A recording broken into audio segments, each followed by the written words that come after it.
Hello, I am Marcy Hoyt, and my topic for our Best Practices project is the Socratic Seminar. I chose this topic because I have been curious about how they work and how they benefit the students' learning. For my product, I created a website that hopefully contains all of the information and insights on how to have a successful Socratic seminar. The Socratic Seminar was developed on the principles of the Greek philosopher Socrates that we learn not through remembering bits and pieces of information, but by questioning and discussing with others. In a school setting, a Socratic seminar is an open dialogue of students collaborating together to reach higher levels of thinking. A teacher will present like a text, a painting, a historical document, primary source, poem, etc. in advance that the students have the ability to read or review in advance. An open-ended question is presented to the group. For starters, or for younger students especially, the teacher may present this open-ended question. But as the students get more seminars under their belt, they can choose the question. Sometimes they will vote on them, and the students kind of work together to decide which open-ended questions that they're going to be using for their seminar. Then, one speaker at a time, the students present their opinions, usually or hopefully always with providing evidence. Then each subsequent speaker would paraphrase the previous statement and question the assertions of others. The students are allowed in a Socratic seminar to disagree, but they must be cordial in doing so, while also providing evidence as to why. For instance, stating, "I disagree that his character was cold-hearted because he showed empathy to his elderly neighbor," on page 100 or something of the text. This presents a more meaningful conversation of how the students can consider alternative viewpoints, all while being civil to one another. So that's a really important aspect of the seminar. In a Socratic seminar, the teacher is more of a facilitator and does not really participate in the seminar.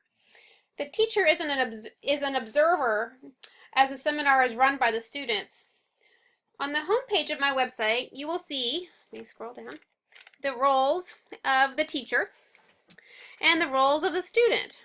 So there's the teacher, and student.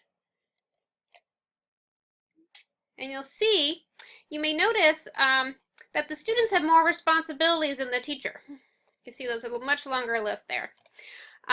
Initially, a teacher would present background knowledge and do's and don'ts, but the more the students participate in the seminars, the more they take on the responsibility for the success of the seminar. Okay, we were allowed to present up to 3 additional learning materials to support our projects. I will start with a video called Questioning in a Socratic Seminar. That's this one right here. I have it queued up over here. Due to time, I'll only play a short portion of this video. I just want to listen for a minute. We begin today. Let's review our Socratic seminar rules. Listen first, participate, don't dominate. If you're a person who normally likes to have a lot to say, remember to yield to others. We love to disagree sometimes, but remember not to be disagreeable. And we really want to make sure we're keeping focused on our text or the question that someone else has raised.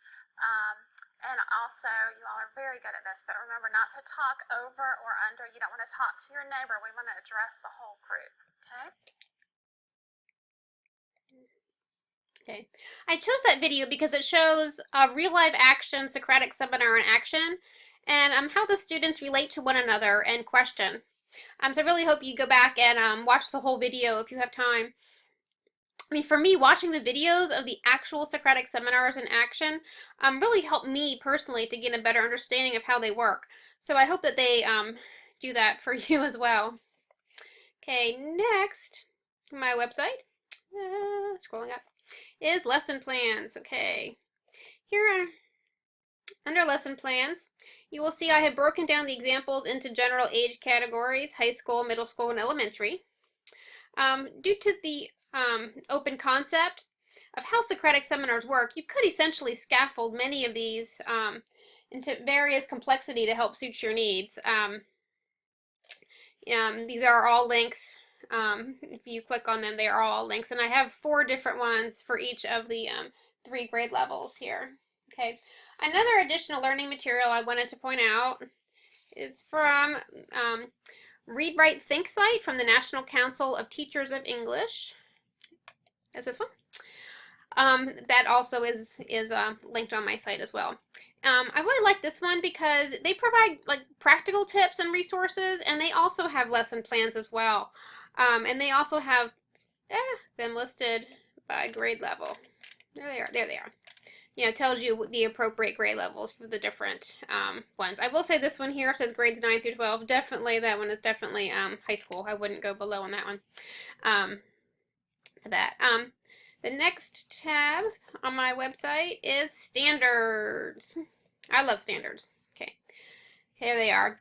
I have laid out the basic BDOE, SOLs, and AASL standards that you would hit during a Socratic seminar. And these are just the basic ones. I'm just going to scroll kind of slowly, but you know, here you'll see, you know, grade 6, grade 7, and how many there are here. Socratic seminars can be used across all content areas. So if you were like having a Socratic seminar using historical documents of the Jim Crow laws, you would also hit the content standards relating to that as well. In that case, it'd be, I think it's like 7th grade would be like US 2.4. I also want to point out how many AASL standards are listed here. That is because the Socratic seminar utilizes so many aspects of critical thinking, problem solving, and collaboration.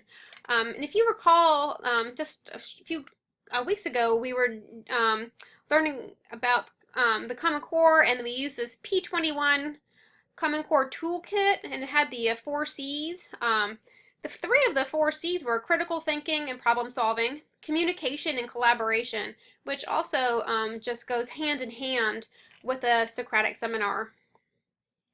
Next, not as much fun as the standards are, but just as my bibliography. And I do recommend the sources on here. If you want to pull some of these journal articles or see some of the, you know, or click some of the links to see some more information. I really weeded out the ones I didn't feel were as thorough and were just repeating other sources I already had. So I really found that these were a little more unique grouping of sources, and I really hope that you do find something in here that you may find helpful.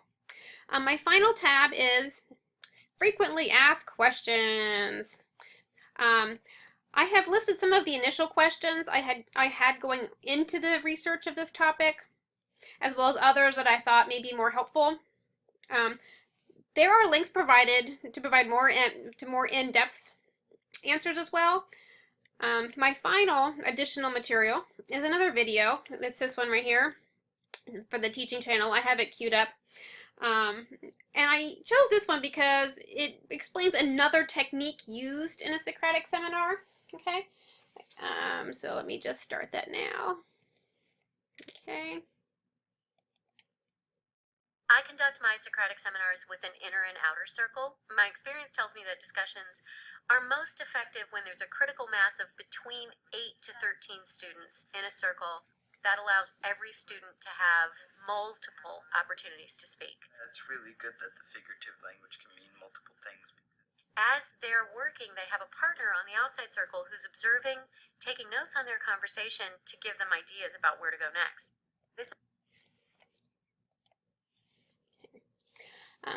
One more item I want to add was the value that I found Socratic seminars have for team building, not only with the students among themselves, but with teaching staff as well. Just some of the resources and things that I had found that schools that had used these Socratic seminars within their staff found that they helped create more connections. And I just thought this would be a really unique or kind of fun way, especially, you know, becoming like a new librarian in a school, hopefully soon, to be able to help build those relationships with the rest of the staff, to kind of encourage more collaboration with the classroom teachers, kind of build those relationships up. Anyway, that is my project on the Socratic seminar. I hope you found this helpful. Thank you and have a good night.